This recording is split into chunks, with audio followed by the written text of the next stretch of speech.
अगर आप एक चक्र को भी जागृत कर लेते हो तो आप उन 65% लोगों से आगे रहोगे जो नॉर्मल लाइफ में जीवन जी रहे हैं। अगर आप 3 चक्र को जागृत कर लेते हो तो आप उन 95% लोगों से आगे रहोगे जो आध्यात्मिक जीवन की सीढ़ियां चढ़ने का प्रयास कर रहे हैं। और अगर आपने 5 चक्र को जागृत कर लिया तो आप उन 99% लोगों से आगे रहोगे जो पूरा जीवन इन चक्रों को जागृत करने में बिताए हैं। और अगर आपने 7 चक्रों को जागृत कर लिया तो आप उन 1% लोगों में शामिल हो सकते हो जो जीवन में हर चीज को हासिल कर सकते हैं। 1% मतलब यह आंकड़ा कम नहीं है। आज की भारत की जनसंख्या के हिसाब से 1% मतलब लगभग 1,41,00,000 लोग। मुझे नहीं लगता कि 7 चक्र जिनके जागृत होंगे वह इतने सारे लोग होंगे। 1% के 1/4 हिस्से के बराबर भी नहीं होंगे। मानवीय संकल्प शक्ति की क्षमता असीम है। उसको जागृत करना और सदुद्देश्य के लिए प्रयुक्त कर रखना संभव हो सके तो कुछ भी बन सकना और कुछ भी कर सकना संभव हो सकता है। उससे पहले जान लेते हैं चक्र क्या होते हैं। वैसे तो चक्र का मतलब गोलाकार होता है क्योंकि इसका संबंध शरीर में ऊर्जा के एक आयाम से दूसरे आयाम की ओर गति से है, इसीलिए इसे चक्र कहते हैं। हमारे शरीर में हजारों ऊर्जा के भंवर चक्कर काट रहे हैं किसी गैलेक्सी की तरह, लेकिन उनमें भी 114 चक्रों को मुख्य माना गया है। इन 114 में से भी मोटे तौर पर 7 चक्रों की सबसे ज्यादा चर्चा की गई है, जहां ऊर्जा वर्तुलाकार में चक्कर लगा रही है जिसके कारण हमारा जीवन चलता है। विज्ञान ने भी इन चक्रों की सूक्ष्म उपस्थिति को माना है। भारतीय पारंपरिक औषधि विज्ञान के अनुसार ये चक्र हमारे शरीर में सुप्तावस्था में रहते हैं, हालांकि ये ऊर्जा के केंद्र हैं। इनको अंग्रेजी में एनर्जी सिस्टम भी कहा जाता है। ये वीडियो देखने के बाद अगर आप चाहो तो हर एक चक्र को आप खोल सकते हो। तो चलिए आगे चलते हैं। इस वीडियो में हम जानेंगे मानव शरीर में 7 चक्रों का क्या प्रभाव होता है, हर एक चक्र को कैसे जागृत किया जा सकता है, 7 चक्र के बीज मंत्र भी बताएंगे जिससे चक्रों को खोलने में आसानी होगी, और हर एक चक्र के जागृत होने के बाद आपको कौन सी शक्ति प्राप्त होगी।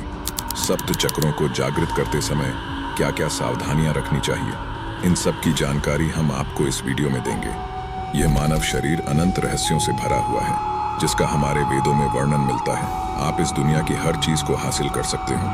आपके इसी शरीर में इतनी शक्तियां हैं जितनी देवी देवताओं में हैं, मगर उन्हें जागृत करना पड़ेगा।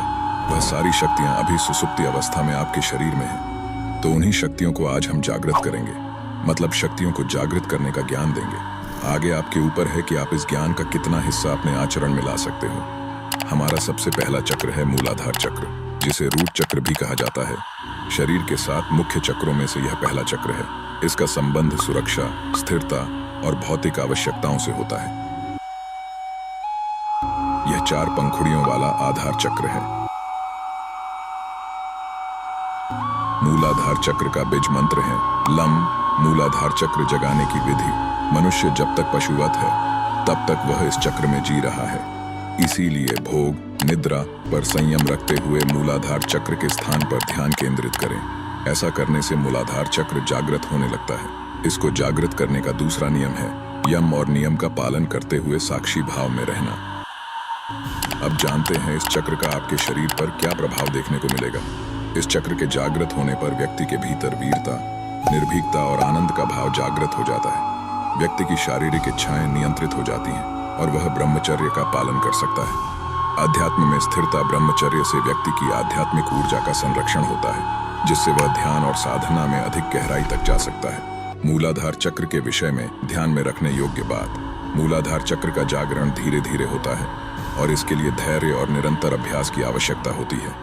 हमारा दूसरा चक्र है स्वाधिष्ठान चक्र, जिसे सैक्रल चक्र भी कहा जाता है। स्वाधिष्ठान चक्र शरीर के 7 प्रमुख चक्रों में दूसरा चक्र है।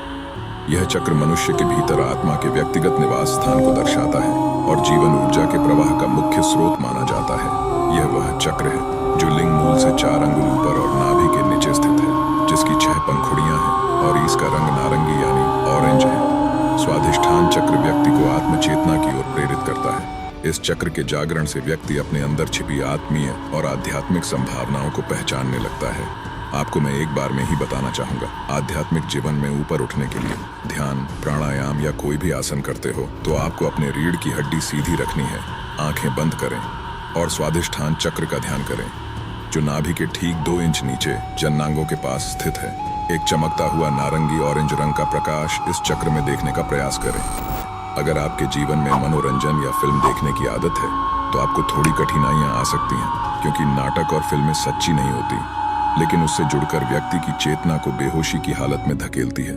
इनसे आप जो अनुभव करते हैं वह आपके बेहोश जीवन जीने का प्रमाण है, क्योंकि जो साधक होता है वह इस संसार को माया और नाटक मानकर चलता है। तो नाटक और फिल्मों की बात ही छोड़ दो।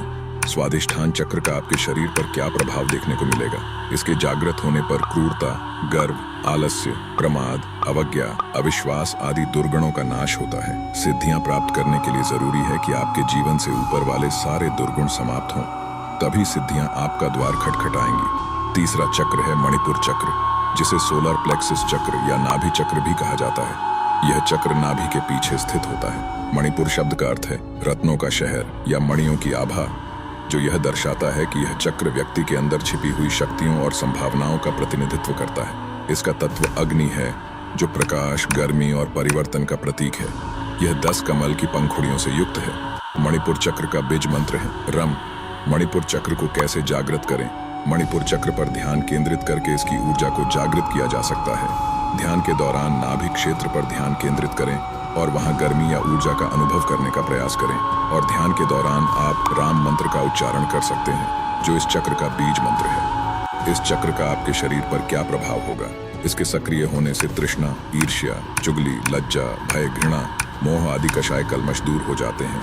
यह चक्र मूल रूप से आत्मशक्ति प्रदान करता है। सिद्धियां प्राप्त करने के लिए आत्मवान होना जरूरी है। आत्मवान होने के लिए यह अनुभव करना जरूरी है कि आप शरीर नहीं, आत्मा है। आत्मशक्ति, आत्मबल और आत्मसम्मान के साथ जीवन का कोई भी लक्ष्य दुर्लभ नहीं।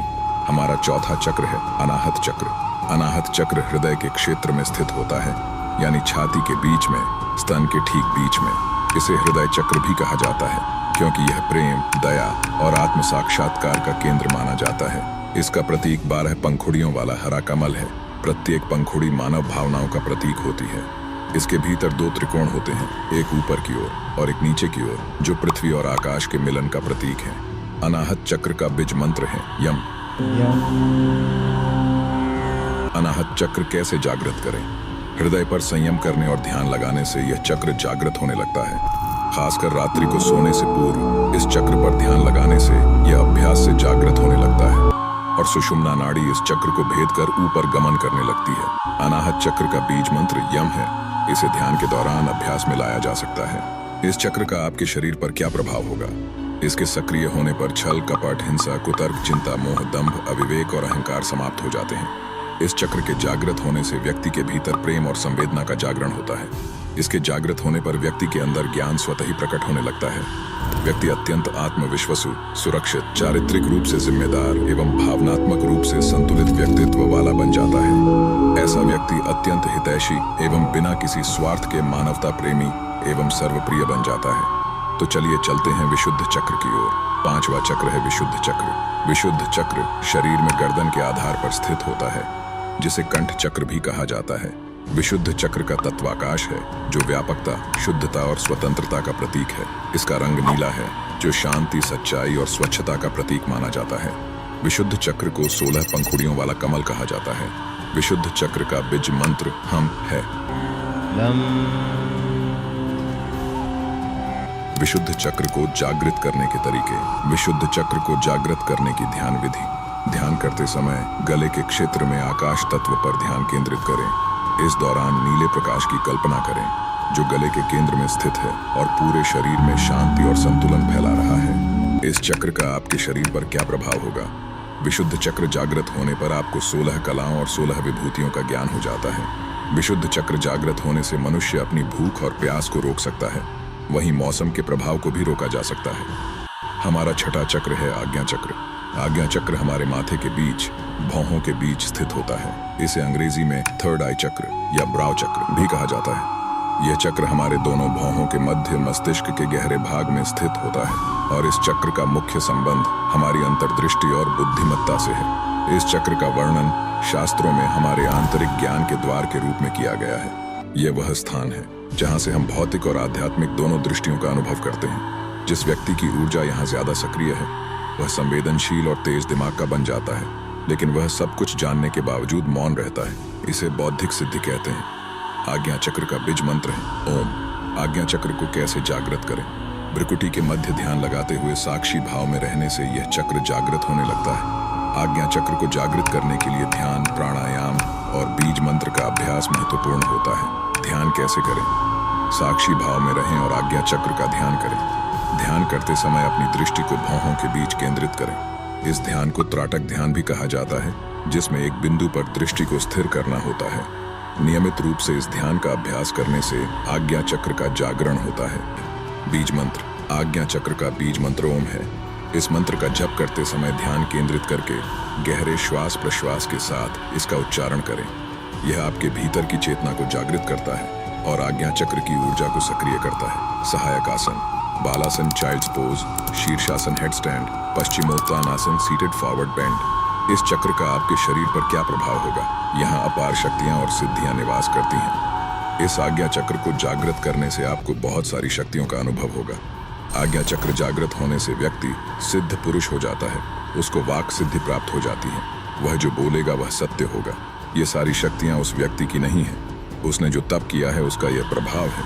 हमारा लास्ट चक्र यानी 7वां चक्र है सहस्रार चक्र। सहस्रार की स्थिति मस्तिष्क के मध्य भाग में है, अर्थात जहाँ चोटी रखते हैं। यदि व्यक्ति यम, नियम, आसन, प्राणायाम का पालन करते हुए यहाँ तक पहुँच गया है तो वह आनंदमय शरीर में स्थित हो गया है। ऐसे व्यक्ति को संसार, संन्यास और सिद्धियों से कोई मतलब नहीं रहता है। सहस्रार चक्र का बीज मंत्र ओम है।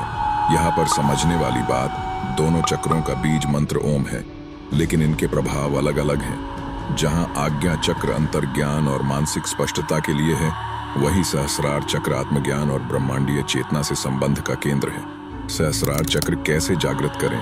मूलाधार से होते हुए ही सहस्रार तक पहुंचा जा सकता है। लगातार ध्यान करते रहने से यह चक्र जागृत हो जाता है और व्यक्ति परमहंस के पद को प्राप्त कर लेता है। सहस्रार चक्र का बीज मंत्र ओम है। आपको ओम का जाप भी इस चक्र को जागृत करने में सहायक हो सकता है। ध्यान मेडिटेशन के द्वारा सहस्रार चक्र जागृत होता है। सहस्रार चक्र का आपके शरीर पर क्या प्रभाव होगा?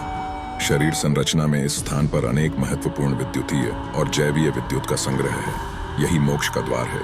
सहस्रार चक्र जागृत होने के बाद आपको सर्वोच्च ज्ञान, अल्टीमेट नॉलेज, आत्म साक्षात्कार, सेल्फ रियलाइजेशन, ब्रह्मांडीय ऊर्जा से संबंध, कनेक्शन विद कॉस्मिक एनर्जी, भौतिक और आध्यात्मिक उत्थान, शांति, आनंद और परम सुख की अनुभूति होगी। सहस्रार चक्र के जागृत करने के दौरान आपको कुछ सावधानियां रखनी होगी। सहस्रार चक्र जागरण के दौरान मिलने वाली चुनौतियां, शरीर और मन की शुद्धि का महत्व। सहस्रार चक्र जागरण करने से पहले बाकी चक्रों का संतुलन में होना आवश्यक है। 7वां चक्र खोलने के बारे में तो आपको जानकारी हो गई, मगर इनमें और भी कुछ बहुत ही महत्वपूर्ण सावधानियां आपको रखनी होगी। जैसे कि एक एक करके धीरे धीरे एक चक्र की ऊर्जा को संतुलन में रखते हुए आपको दूसरे, तीसरे, चौथे चक्र की ओर बढ़ना है। दूसरा है, आपको भोजन सात्विक करना होगा। खट्टा, मीठा, तीखा, नॉनवेज, चटपटा भोजन तथा शराब, तंबाकू आदि का त्याग आवश्यक है। खट्टा, मीठा, तीखा भोजन त्यागना यह भी एक प्रकार का तप है। यह तप आपके शरीर के चक्र को खोलने में सहायक होगा। तीसरा है, आपको ब्रह्मचर्य का पालन करना होगा। ज्यादा क्रोध, ज्यादा लोभ, अहंकार को दूर रखना होगा। यह सब आपको शुरुआत में ही करना होगा। जब चक्र जागृत होंगे तो बाद में यह सब अपने आप होने लगेगा।